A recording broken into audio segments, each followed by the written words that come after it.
Welcome down, everyone, to another episode of Those Nerds You Know. My name is Ethan. I'm Scott. And I'm Kaleigh.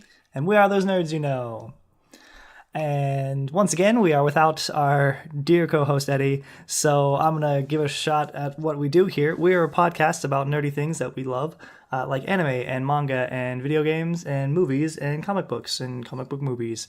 And we talk about those things and review them here on the pod for your listening pleasure. And this week, we're coming at you with a review of the anime on Netflix known as Violet Evergarden, yes? Violet Evergarden. You're right, correct. Evergarden. Not Scarlet Evergarden, which is what it was in my mind for a long time. Yes. I was like, what is Scarlet Evergarden? I don't understand. You should have got it from Evergarden. Come on. I know. I got it.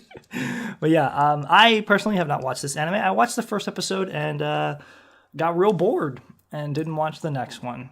Yep. So but the very first episode for Kaylee and I think we were just bored one day or something. Yeah, like I was busy and you just put it on and it's one of those you have to like pay attention to.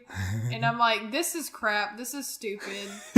I think I even like fell asleep. Yeah, I definitely fell asleep. Yeah. And like we woke up the next we woke up the next night the next morning and it was but like your sleep was so compelling that you were like, right. I gotta get another one of those in. Right. Yeah. So I started watching because I got to like a slow part at work one day and I was like, okay, I'll just start watching it again. And I watched. This is like 3 months later. Yeah, 3 months later. Yeah. I was like, yeah, That's maybe good. I didn't give that one a good enough chance, maybe. And Now that I've watched literally everything else on Netflix. yeah, basically. So I was like, well, I guess I should try this out. So I went and tried out the first episode again, and this time it wasn't quite as boring as I remember it to be, but it was still a little slow. But it was understandably slow for the reason that it was. But then I was like, okay, let's get into the second episode, and it just starts picking up from there. And the show isn't kind of like fast paced or action packed or anything. It really does tell this like beautifully intricate story about this girl who struggling to adjust to a modern a civilized society after being basically in World War I, involved in World War I. So, it was just so catching from the beginning. Was she like a soldier? What did she do in this war? So she was a soldier. She served directly under a Major Diethard, who kind of trained her when she was very young. She was basically made to be a weapon. So yeah. She wasn't made to like be a human or like a person. She was made to just fight and kill. And right, she's like an android, right? Yeah. Well, no, she's a human, but she's kind of she's almost android-like basically because, like I said, she was found.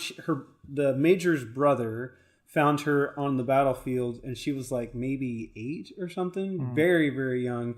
And his brother was like, basically she's just my slave, so you can have her for your war or whatever. And the Major was like, I don't know how I feel about that, bro, but okay. I don't know how I feel about that. Yeah, no. So basically, the Major never really saw her as the tool, but he still, being the war being as dire as it was, he was like, I've kind of trained you out of necessity, basically. And she, not knowing anybody else for family, just kind of fell in with that in line. So the story picks up right at the beginning, after the war's over. World War I's kind of ended and everything. And like I say World War I, but they just call it the Great War. And none of the countries have any like connection to actual European countries, but you get the gist. It's a parallel of our existing World War I. Okay, you see the trenches and the stuff. You know. Yeah. And we only get kind of brief flashes of like what that actually was like for them. Even later on in the series and everything, it's not really about the war. Not really. And it in her last moments, she was given an order by the Major to live and be free. And then she kind of passed out and everything. Well, basically, in that final moment, she also lost her arms, and that's where she gets the metal automail arms and everything. And I say automail because they're not just like some sort of device. Like they're armored in a way. Like she can take a serious hit with those things. But it's not. She definitely uses them for like war or anything like that. Interesting. So anyway, also the Major told her like before he died, told her that he loved her. That's true. And so she doesn't really understand like human emotion. Gotcha. So her new lease in life is trying to figure out what I love you means.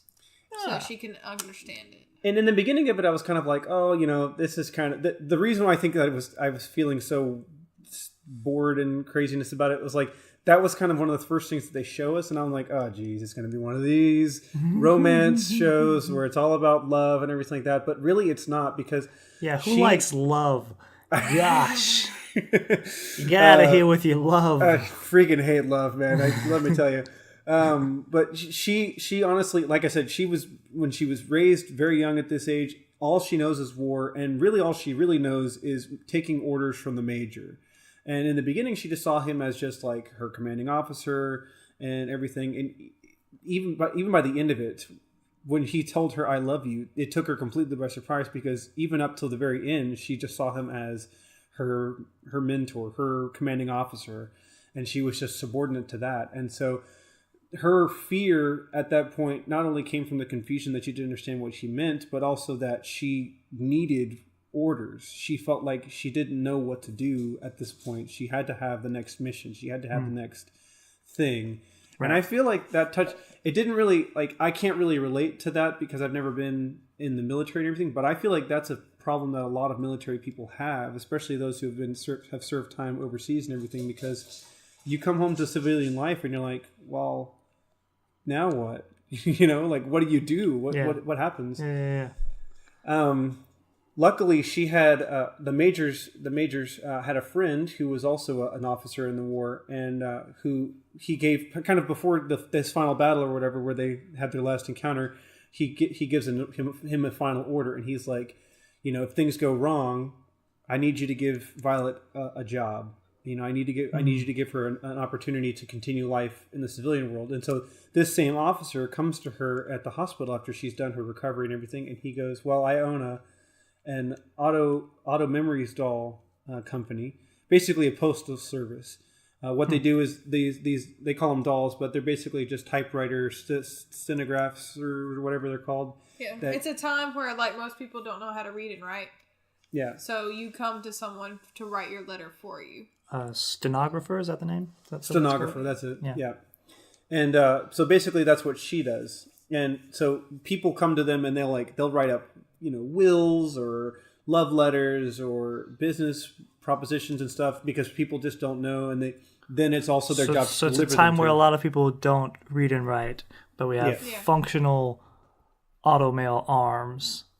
That's true. For amputees. Yes, for amputees. All right, yes. I'm on board. Let's go. Yep. No holes thus far. Right. So, but he just hires her basically as like the delivery girl or whatever. He didn't really see her as any more than that. And not to say that she was like wrong or anything like that, but he felt like because of her background in the military that she needed simple jobs to that. Well, and she doesn't process emotion, and so a lot of these letters is what you take what somebody's trying to say and you help them say it in a more eloquent way, or you try to word it better. And so if she doesn't understand emotion, it's hard for her to write a love letter to someone, for somebody. Basically with her, she sees these dolls kind of making these letters and everything, and what she'll see is these people will come up and they're like, well, I've got this friend and this is hypothetical situation and everything, and I just don't know how to come across with this. And she'll see these dolls. They'll just go, oh, okay, sure, and they'll just type this away. And then they're like, all right, how does that sound? And they're like, wow, that's great. That sounds just like the way I would word it if I could. Mm-hmm. And so when it comes time for Violet to try it out, she kind of tries it on. But basically, someone gives her like, she said, I want to send a love letter to a friend of mine and show that how I feel. But as she's saying this love letter, she's like, I feel really good with him, but I just don't know if he's going to provide for me or if this is the right environment and everything. And Violet just kind of reports that.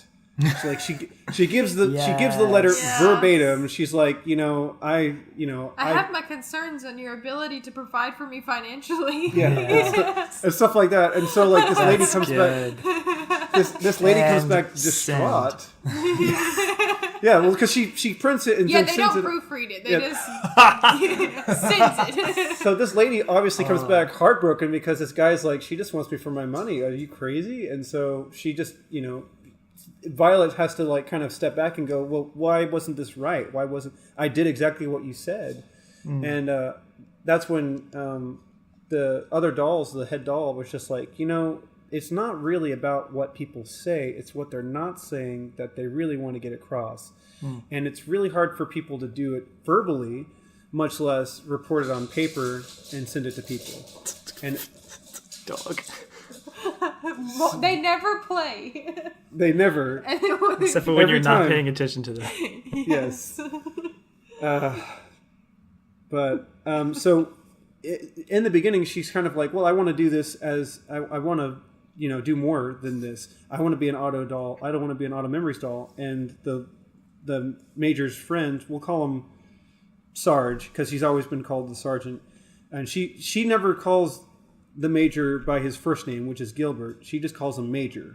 Or where's the Major? Who's the Major? Blah, blah, blah. Like, she always keeps thinking in the back of her mind that Major's there. She's just recovering from his injuries. And everything. Yeah, they didn't tell her that the Major died. Yeah, they don't tell her that he's Good plan. Yeah. And so the Sergeant is just kind of like, he's trying to hold it together and everything, but at the same time, he also doesn't know what to do with her, But she's like, I want to be an Auto Memories doll because the Major said something to me that really touched me, and I don't know what it means, and I want to find out.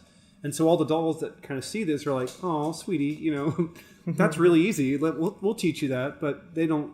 It's really, love is a concept that when kind of brought up. And I want to kind of preface, it's not like a man to woman love. I think it's more of a brother family love. Like he loved her as a person, not like, oh, I love you in a romantic way. Yeah. And I wouldn't even say that he loved her in like a fatherly to daughterly kind of way. He just she just looked up to him as like a mentor. Yeah, I think like a brother. And he was just kind of like that older brother feeling to him.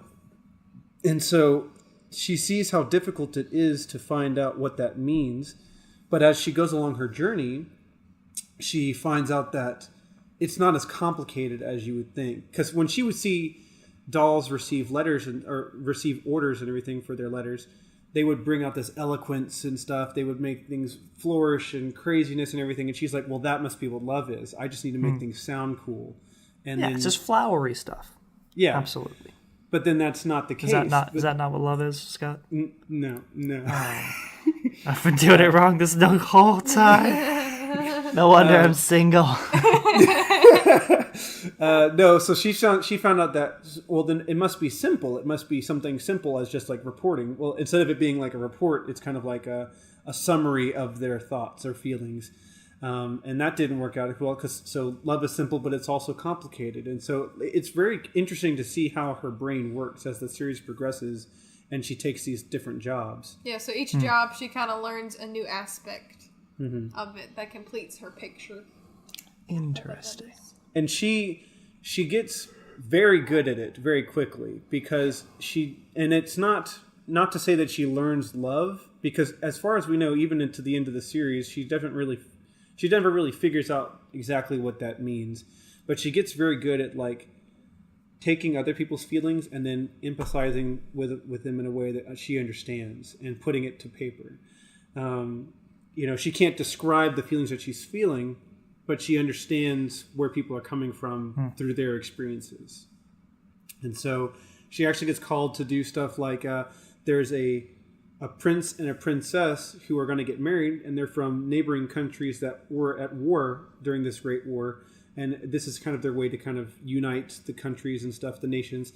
She's called to the princess to exchange love letters between her and the prince. Apparently, publicly. In this world, it's like protocol or whatever that the if you're engaged, you're supposed to release your love letters for the public to read. Yes. Weird. So not only are these letters supposed to be read by the prince, but they're supposed political. to be they're political statements, basically. Yeah. And so this is basically like her first big assignment. And I mean, she's had a couple of assignments before them, but that's like her turning point for her. And basically she sits down with this princess, and the princess is just about her age. Like I say that they're probably close to like 14 or 15, both of them. I mean, Violet's supposed to looks kind of like 18-ish, but she's definitely not very old at all. But the princess is like, well, do you know what love means? And she's like, no, I honestly, I'm going to be honest with you, I don't. And she's like, then why did you come here? Why are you here? And she's like, well, because I feel like I can do this job. I'd like to learn. And so as she progresses with these love letters, she sees that it's been less of her putting these out than the princess actually just getting the courage to say what she feels about the prince. And so eventually, by the end of it, she just lets the prince and princess write letters to each other. Yeah. They just write them. You know, she just sits there and proofreads and gives little hints here and there. But really, she's kind of like, "You got this. You don't even need me here." Yeah, it's cute. Yeah, it's a very cute story, and one of the things that I love about this is that each episode, even though there's not really like a intense, concise story or drama of some sort, each episode ties into like a different experience of Violet. They're all narrated by the person that she's working with or teaching with at the time, and they're kind of their testimony of how Violet touched their hearts in some way. So like each episode is kind of from the point of view of like a new character, and so it'll be people that work with her, like the other auto memory dolls, and so like at first they kind of don't like her. Yeah, she's cold. She's very cold. She doesn't understand. But once they have these one-on-one intimate, experiences with her, they kind of learn to love her and then learn to help her in return. Yeah. And there's still some quirks to her that never really change. Like she's always in mission mode, no matter what. So like people will like invite her to lunch and everything, and she's like, "Well, I've already eaten," and they're like, "But we just saw you have like a banana. That's it." And she's like, "Well, I've been trained to eat little on missions," and she's like, "But you're not on a mission. Like you're fine." I've been trained to walk great distances. Yeah, I've been trained to walk great distances. Like it's all these different things and stuff, and so like that's so weird. I've been trained. Yeah. But there's one, I think. There's so many different unique stories in this that are really touching. But I wanted to share one of mine. If you wanted to share, one of my favorites. So sure. I can't remember what it's called. Is it Dear Anne or something like that? I think so. Yeah. Oh my god. Okay, so picture this: we're on a tour bus. Got it. Yeah, with a bunch of people. And up until this time, the show has been, fun, cute, awesome. Mm-hmm. This episode will make you not that like. Oh, I have like a little tear coming out of my eye. But like the kind of cry where you're like convulsing. Yeah. You're trying to give you a good sob. Good sob. A nice good sob. Good sob. Yeah. Because it's just really heartwarming and touching. Yeah, so like it's a little bit spoilerish, but like from the first beginnings of the episode, you kind of get what's going on. This mom has called her to come write a letter, and you find out that she's very sick. And that she's dying. And she has this little kid that's always like, Mommy, play with me. But she doesn't have time because she's trying to get all her stuff in order because she's trying to die. Yeah. Yeah. Mm-hmm. So then the girl's like... I ain't got no time to play around. I got to die soon. Yeah, exactly. Yeah. So they spend a whole week. Usually she only works for about a day. It only takes a day for her to do maybe her like letters. An hour if that. Yeah, but... She contracted her for the whole week, and the girls are so upset. Like, here you are, Mom. You're dying, and you're off writing some stupid letter for a week, and you're not spending time with me. Well, then, of course, things happen, and she dies. And spoiler alert.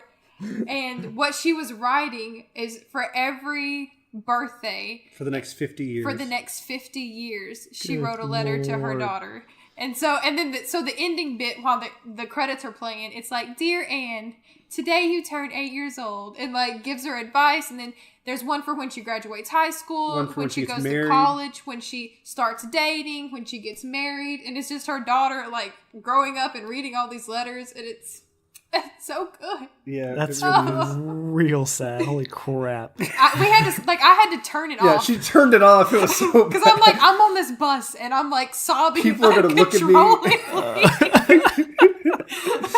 So she turned it off. We watched something, and then we came back to it when we were composed and everything, and then we went right back to crying again. I know. So. I'm just about to cry thinking of it. Oh my goodness! But there's still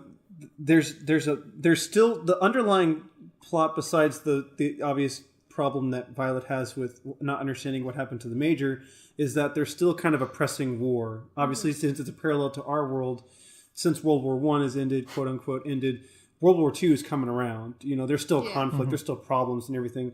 And so towards the end of the series, there's a mission she gets called on to write letters for the soldiers who are on the front line. And it's not really like a front line, but it's still like a battle zone area.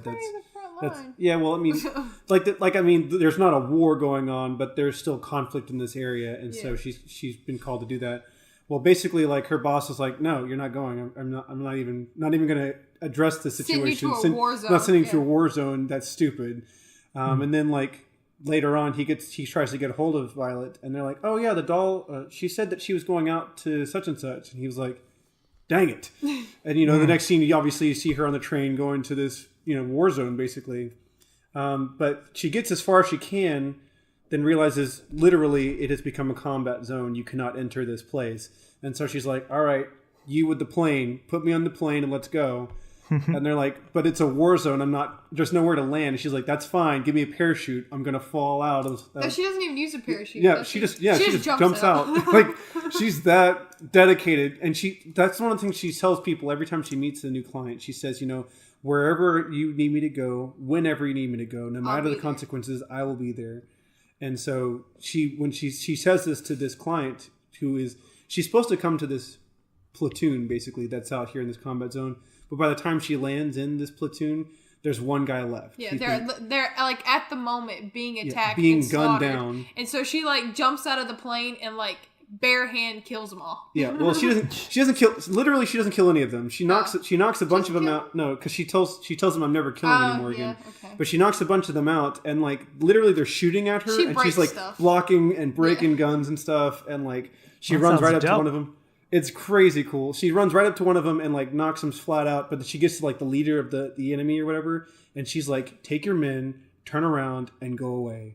And they're like, "You're the devil of Liechtenstein or whatever." The guy, they know her reputation. Like, she was literally like a murderer. You're Batosai the manslayer. Yeah. She's like, because like there's scenes of her like jumping out of trenches and like throwing grenades with her teeth and stuff. Like she killed a lot of people on the war, and so like she has that reputation. So they're like, you know what, that guy's already shot. He's injured. We killed all those men. You can have him. Whatever. We're out. And so she talks to this guy who's been injured and everything, and she says, like, I need to treat you. I need to get everything squared away. And he said, I'm not worried about surviving, but I do want to send a letter to my fiance and my family and everything. And so he tells her his story. He tells her his thoughts and his feelings and everything. And as he's telling her these things, she's typing with her hands, but she has no typewriter. She takes her typewriter with her, for obviously she can't take it with her. And so he types a little. She types a little with her hands, and he's like, "Are you writing this down?" And she said, "I'm memorizing it with my hands because I need to take it back." And it's just like a crazy story that he has.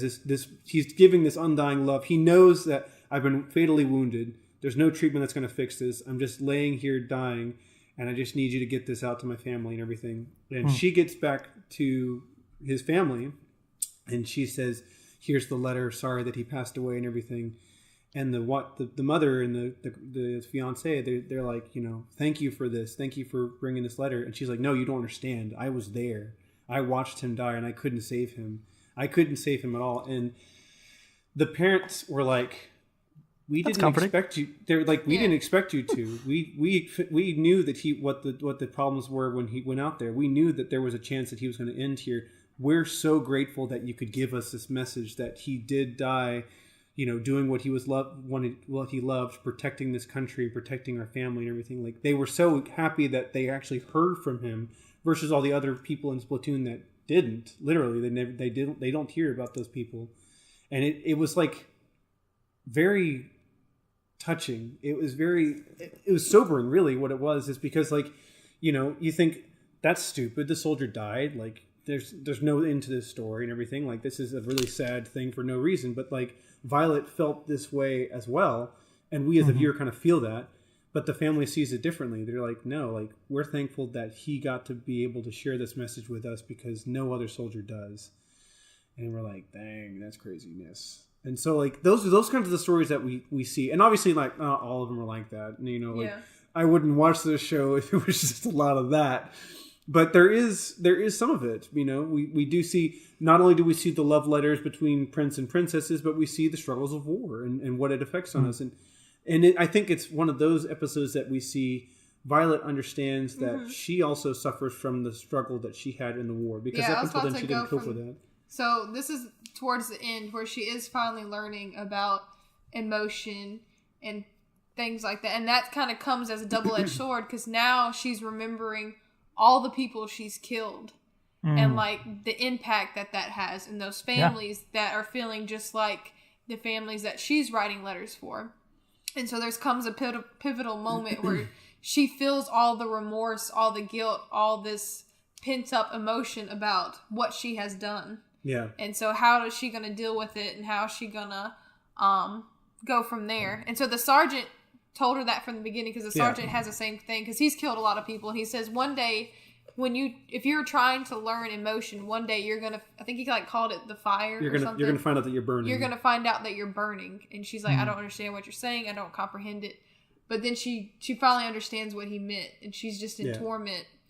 And so he said, but by writing these letters and helping people, that's a way of atoning for all the hurt that you've caused. Yeah. Because she literally unites countries with these letters. Like, she writes beautiful, simple, but eloquent letters that bring hearts to people. And she always has this philosophy that, like, no matter what, letters need to be delivered. Letters need to be given to these people, because there's nothing that you can't say to someone that you can't write in the letter. Every letter deserves to be delivered. Yes. And so like that comes to her, especially when she gets to like this warehouse of like full of letters from soldiers that don't have addresses or return addresses and stuff. So they don't know where they are.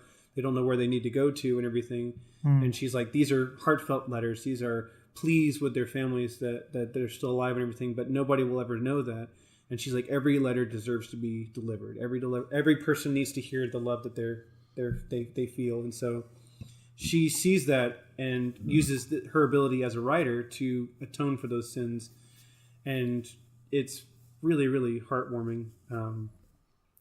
I hope that as a transition into this period of like the Second World War, that she continues this idea that letters need to be, that communication in general need to be a way for families and people to get over the problems that they're facing and everything. Because she has this philosophy now that like she doesn't want to hurt anybody, she doesn't want to kill anybody, and even to the point where she met the major's brother, the one that kind of enslaved her for a bit, who she has very, very bad feelings towards for obvious reasons. She was like, you don't deserve my time. You don't deserve me killing you or hurting you or in any way. You deserve to feel the same joy that I feel when I bring people's hearts together. And that, for her to go from I don't feel anything to I feel empathy and you should also too, is like crazy cool to watch. It's like, it's a very drastic character development. Yeah. It's awesome, honestly. And the not only is the writing so well done, but the animation is beautiful. I mean, there's animes where like the animation kind of fluctuates in beauty and in like the budget. Basically, it looks different throughout the story goes along. But it's like watching a movie. It's so the quality is so good. I looked at some reviews and the reviews vary, but like the one constant is like everyone's like the animation's great. It's like top notch. Like there's this one scene in the very beginning where she like gets on top of this like clock tower basically, and she sees the sunset and the wind's kind of blowing and everything, and like I'm watching it and I was like, how do you even animate that? Like it's insane, like some of the detail that they put into this stuff. And the music is beautiful too. I mean, they really went all out. I don't know. I think it's based off of a manga or a light novel. Based off a light novel series. Yeah, but it's freaking good. Jeez Louise.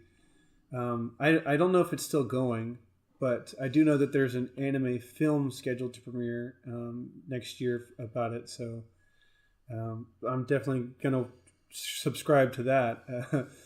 But yeah, all of the episodes on Netflix, it's not very long of a series, but it feels like, because of all the stuff that's in it, all of the content that you get out of it, heavy topics. And it's not all like super heavy, but like it's very emotional. Like it's hard for me to do something else and watch it, and so like we kind of feel very immersed in it, in its world. And there's a lot of really cool characters that you can kind of fall in love with along the way as well. Each dealing with their own problems and stuff. Does it end with her like confronting that person, being like, you should feel happiness too? What is it? What's the ending beat? That's the ending beat. The ending beat there is, so the reason why she confronts him is because they finished this kind of like intercontinental railroad for them to travel between countries and everything that have struggled with the war and everything. And on their first rail ride or whatever, basically they wanted to bring auto memory dolls on there to kind of write letters along the way. Well, he's on there because they know that terrorists are going to try and bomb this train or whatever. And she sees him and she's like, you suck. But she helps him stop these terrorists that are trying to blow up the train and everything, nicely. And she knocks them out and everything. But she also kind of helps him see that I don't do this anymore, because when he first sees her, he's like, oh, you're just the tool, you're just the weapon, you're just this, you're just that, you just want a mission, the major's not coming back, he died, you let him die, and that's not, you can't fix that. And she's like, I did everything that I could, I lost. They showed this moments where like she's literally got both of her arms blown off and she's trying to drag him with her teeth from the rubble. And you're like, I did everything that I could physically to try and save him, and it didn't work. And it's not my fault. Neither is it his fault that he died. It's just the nature of the thing, and that we both need to kind of get over this. And she's like, our problems are not with each other. It's with the world as itself. And, this conflict that we're seeing all around. And so that's kind of where they kind of go, okay, well, maybe I don't need to deal with this anymore. Maybe our problems. He gives her an order. And she's like, I don't follow orders anymore. Follow orders anymore. Yeah. And that was a touching moment too, because he doesn't give her, at this point when he's had this moment with her and everything, he's giving her an order because he feels like, not because he needs to put her down, but because he feels like she still needs that. And instead of her being like, I don't need that, kind of in a sassy way, it's kind of like, thank you, but I feel like I don't need those anymore. I've become my own person and everything. And so they both kind of have this moment where like, wow, you have grown from something that was just built for war. You become a human again. Yeah. And I feel like a lot of soldiers kind of feel that. I feel like there's a lot of people that have seen war or have become veterans that see that. It's certainly very, very interesting. And it sounds real hard. Sounds real intense. But it's got some similar vibes, I think, to an anime I really like called Gargantua on the Virtuos planet, which is really, really good. Also a little bit of like Punisher vibes in some ways, but not as gory, I'm sure. Yeah. But that's really cool. Can we talk about how they call them dolls? Yeah, so feels real weird. I don't know why they call them dolls, because and when I thought of dolls, I thought of like people who like dress like her, because she dresses like all this Victorian and everything. And they talk about wearing a uniform, but nobody wears the same outfits. They all look different and everything. And there's some guys that are dolls, and so like it doesn't really make any sense. Yeah, I think really, but they're supposed to be like pretty, I guess, because even the girls, like there's the little girl in one of the stories. She's like, she really thought she was a human doll. Like a real living doll, and then she got confused. I'm like, oh, you're not a doll. So I think even the people in that world are confused as to why they're called dolls. Yeah, I don't know exactly why that is, but that is very strange. What a strange plot point. Yeah, yeah. But I guess male person wasn't. They didn't want to say male person because like really that's what they are, because they write the letter, then they go and deliver it. That's their job, and so. They're really just kind of messengers more than anything. Interesting.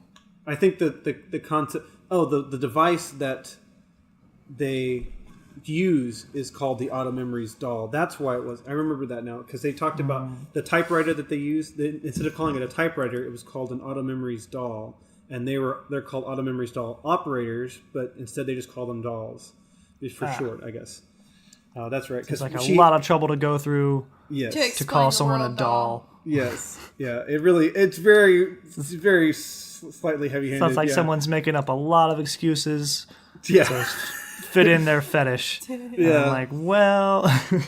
No, it's true. But yeah, there's a moment where they talk about the history of that, and the reason why they talk about that is because the person that built this device did it so that his wife, who was blind, still had a way to like tell her stories, because she couldn't see what her handwriting looked like, but she could feel the keys and be able to still write to people.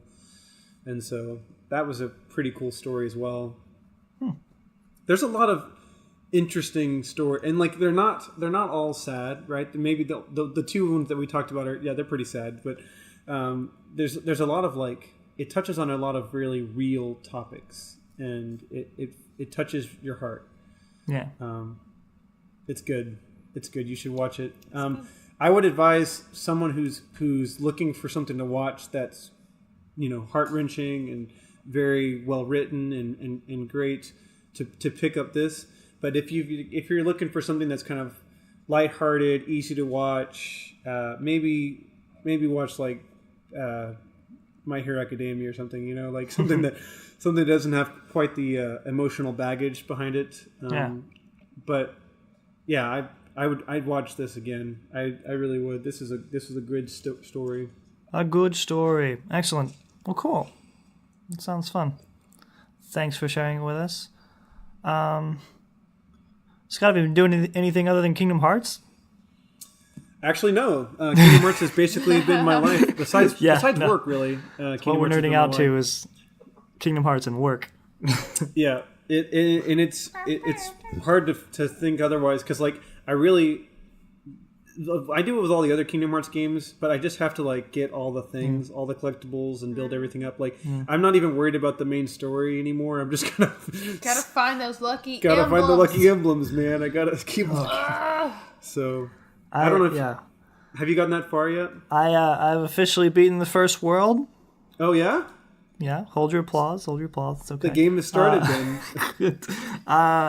There are so many cutscenes in this. Yes. So I beat this. I beat the first world, and I was like, "All right, bedtime," because I was like falling asleep. And then there's like 3 movies right after it, and I'm like, eventually, I was falling asleep through the second one. I got to the third one, like the second one ended, and I was like, "Oh, finally!" And then it just started a new one, and I'm like, "No!" I skipped it, saved, and went to bed. I was like, "I don't care. Oh, I've got a little phone now. Great, whatever." I didn't see any explanation for it.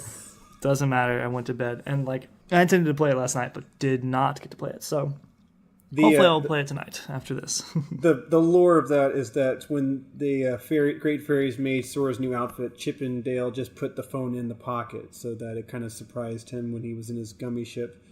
And they were like, "Oh yeah, this is Jiminy's journal for you." Yeah, I think I actually missed that part too. So like, I just wanted to go take a bath, and that was like, you get to play as Riku, and I'm like, here, play as Riku, then sing. Oh yeah, you played as that's what I did. And so I walked off, and I'm in the bath, and then I keep hearing this go on and on and on. I'm like, what is happening?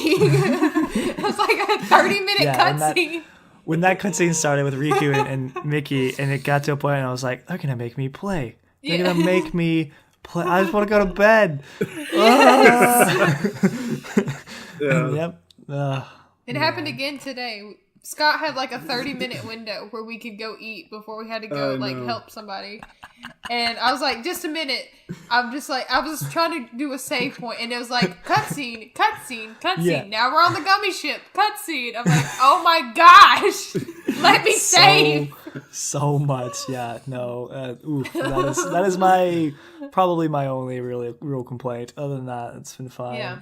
Yeah, it's been great. There's a lot of fan service. There's also a lot of tutorial. Like, there's a crap ton of, hey, this is how this works. Yeah, and they've introduced a whole lot of things, or at least they've brought a lot of things from the other games, I guess, so from it's the minor like games. Every combat thing that you can learn from every single game, they just give it to you and give you all at one time, and you're like, here, remember that thing from that game and that game and that game. Yeah, great onboarding. And one of the things I think about the combat is that it makes it. There's so many things you can do. Yeah. So it's very unique and unusual. Every battle looks different and everything. But at the same time, it also makes you feel very powerful. Like you throw out one of those attractions and you're just going to destroy everything. It just makes the game very, very easy. And I think that's another complaint that people are starting to talk about is that, you know, when you get enough combos, you've got 3 different finishers you can play around with. Are you going to pick one? No, you're going to pick them all. You're going to keep finishing until everybody's dead. Yeah. And so it is seeming very handholdy. And I'm like, I picked proud mode for a reason. Like, why are you holding my hand? There's people holding out for critical mode. So the director of the game said that he hinted that there would be some downloadable content, but that there wouldn't be a need for like payment or season passes and everything. So I'm sure that if they consider doing any adding to the game, that's probably one of the first things that they're going to do is add the difficulty increase, because I've also found there isn't much of a end game content. You know, once you finish all the stories and the collectibles and everything, that's just kind of where it stands. So wasn't that most like Kingdom Hearts games? Yeah, most Kingdom Hearts games were like that, especially 2. Well, 2 had a couple of side bosses, but really, I guess you could have played them many times. Technically, you can go back and do those like hidden bosses. Yeah, and the Hercules Coliseum, whatever, they always had. Olympus Coliseum always had like bosses and stuff that you could do. I don't know. It's we'll see.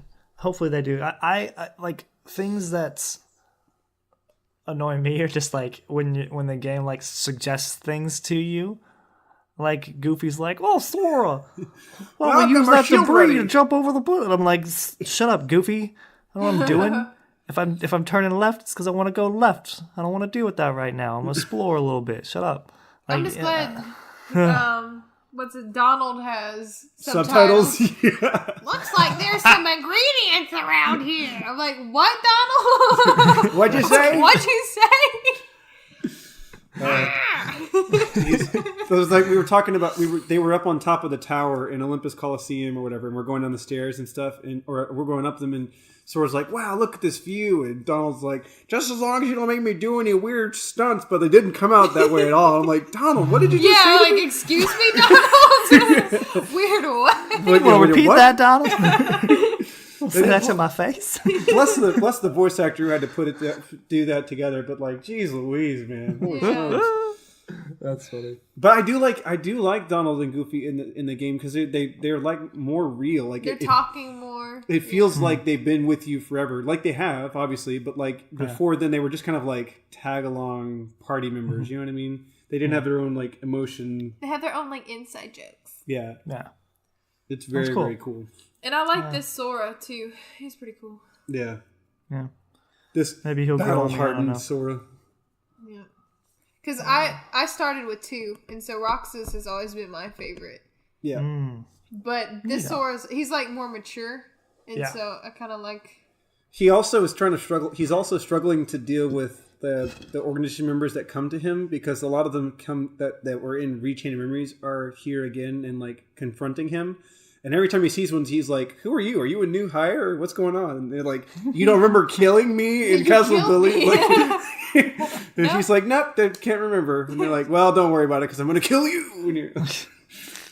That's funny. The first one, so the first 13 that pops up, by the time his cutscene was done, I was like, "What was this for?"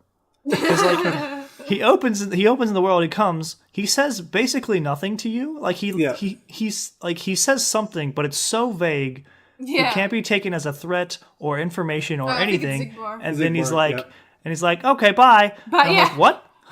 What?"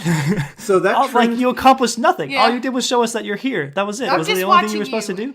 Like what? That trend continues throughout each of the worlds, and it got to. There's one world that Kaleigh just finished where this new guy shows up and he's like, "Is this the part where you say something stupid and dark and then run off?" And I'm like, "Yes, yes, that is." Absolutely. Even Sora's like, "I'm tired of this. Okay, if you're gonna fight me, just fight me." Shut all right? up. Let's just get on with it. So that's funny. So cool.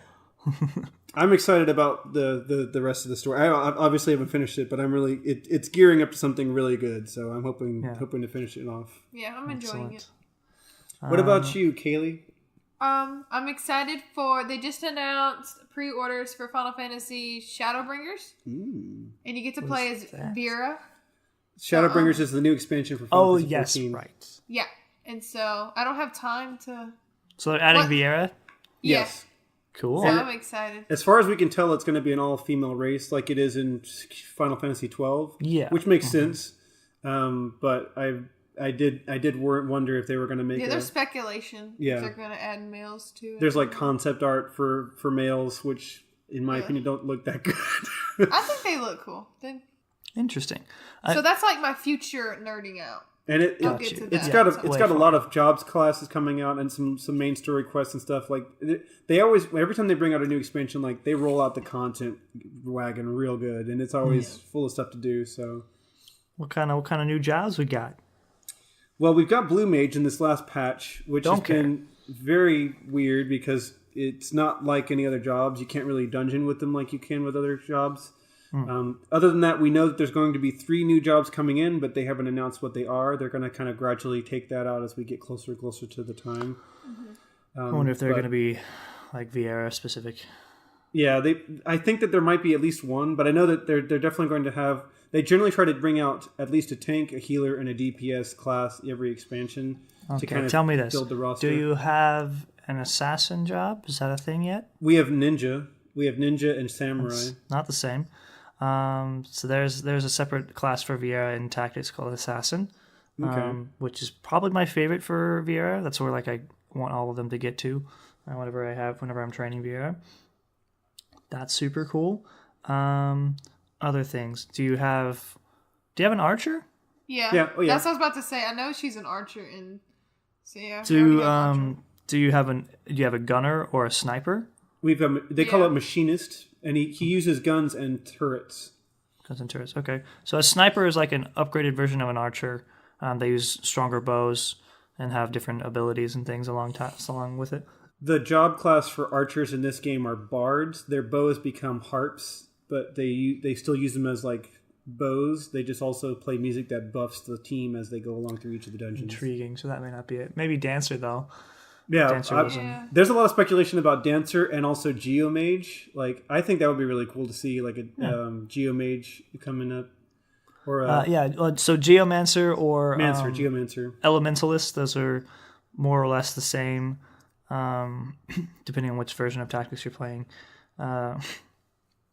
That would be cool. Red Mage would be cool. Do you have Red Mage? We have Red Mage. Red Mage and Samurai came in this last expansion for Stormblood, and it's probably right now it's top tier DPS. So if you're running a Samurai, everybody wants to be you. So. Oh yeah, everybody wants to be Batosai the Manslayer.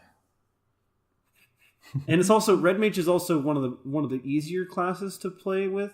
So that's another reason why people are loving it so much is because not only does it deal kind of the best damage, but it also for people who are just picking up the game, Red Mage is like still a really good one to start off with. Like if you picked up Bard's got so many different. Bard's a pain in the butt. Bard's got so many support actions and stuff that you got to juggle as you're going through your dungeons and stuff that like unless you've got kind of like some experience in your belt, like you could get really overwhelmed very easily. Sweet, give me that. I'll be the worst bard. That's what I be. That's cool. Well, fun. That'll hopefully be cool. Along those lines, I noticed not too long ago that you can order or pre-order. I was strolling through GameStop, and I was looking for or my GameStop app, and I was looking for like a copy of Final Fantasy 12 for a PS4 and stuff like that. And I noticed that you can pre-order the ones for the Switch now, so they have dates and all that stuff. Oh, dude. Oh, that's cool. I didn't know if that was... I mean, it's probably news, and it's probably old news that we've missed, and someone else already knows who's listening to this podcast, so I'm sure it's no news to you, but it was interesting to me. I was like, oh, cool. So, like, I think Now, which 10 ones and are 10 coming to the as Switch? well as 12 Okay. are both available for like pre-order. They're gonna come out in like April or May, I think, on the Switch, which is Just cool. got it for the PS4. Yeah, I'm debating. I'm debating what I want to do because like I have a Vita. I could get 10 and 10-2 on the Vita, or I can get 10 and 10-2 on the Switch. Or I already own 10 and 10-2 on the PS2. So, I also already own 12 on the PS2, but I would probably get the remaster of 12 because it's my favorite. Yeah, because and it's good. it's, what is it called? The Zodiac? The Zodiac Age. Zodiac it's really, Age, really yes. good. Yeah, Because you I can like it. you can then multi-class. you can add a secondary class. Oh, that's cool. Yeah, I'm just wondering if I want to do that on my PS4, if I want to do that on my Switch. Yeah, That's my main.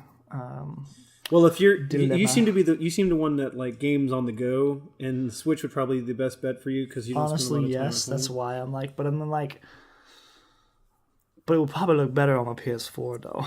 Yeah, Yeah. it definitely would for sure. because it does look good. It really does. They did a really good job remastering because like a lot of ones they just do, they kind of just fix up some pixels and everything, but Yeah. they really took some time for Final Fantasy 12. You're right. I should just get both. I guess I'm I'll just hoping get both. Yeah. I'm hoping that with the success of Final Fantasy 15 and also Kingdom Hearts 3, that Square Enix will be kind of less fearful about building up more IPs. Like I know we just got all these games and everything, but I really am excited if they start coming towards the idea of a Final Fantasy 16 or a Kingdom Hearts 4. Like now that we know that you still do this, you still feel this way. Like please keep making these things. We will buy them, obviously. Get a new IP. I'm sure they will. I'm sure more Final Fantasy will come up. Yeah, but I like that idea, like Kaleigh, about making a new IP. Because didn't Octopath Traveler was a Square Enix game, right? Yep. From last year, and that was pretty new. It has good reviews too. I played the yeah, demo I for it, think- and it's really good. I think it was a good hit with like old school Final Fantasy fans, and so I think if they just like concentrate and make that their old school JRPG line now, they'll get back a lot of the people that they've lost over the years in Final Fantasy with their move to different play styles that people weren't super happy with. So, yeah. Anyways, that's cool. That's good.